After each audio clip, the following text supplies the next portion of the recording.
Remove system from storage container. Confirm all parts are on hand.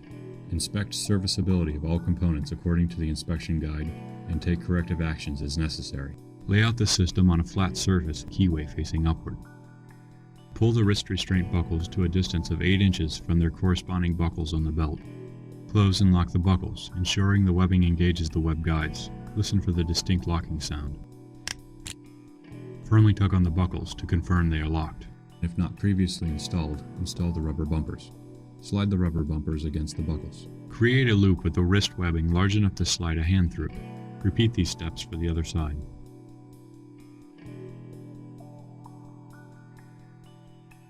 Have the subject face you with their arms in an L-shaped position, fingers extended and together. Pick up the belt by the dual buckles and guide the wrist restraint over the subject's hands so that the loops encircle the wrist.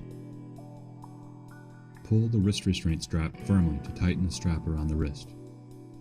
Keep in mind, under-tightening can allow the subject to escape, or over-tightening can cut off the circulation in the subject's hands and feet. Close and lock buckle, ensuring the webbing engages the web guide.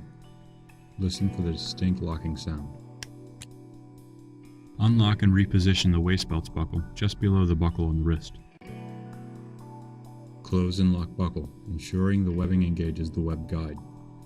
Listen for the distinct locking sound. Repeat these steps for the other hand.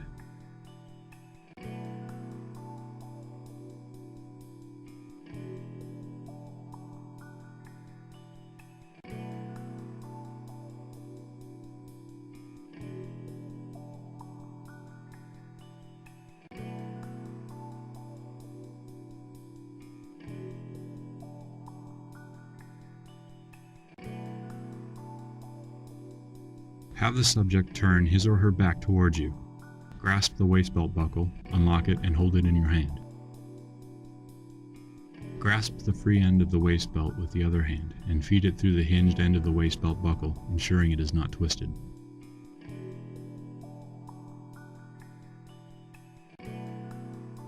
Pull the strap firmly to your right to tighten the strap around the waist. Tuck the excess web belt material behind the belt and through itself to finish the application process.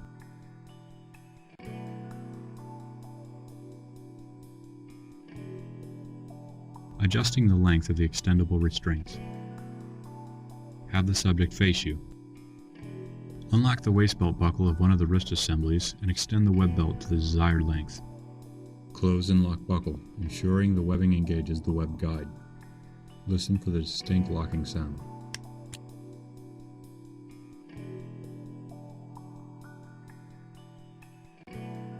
Repeat these steps to reposition the other wrist restraint.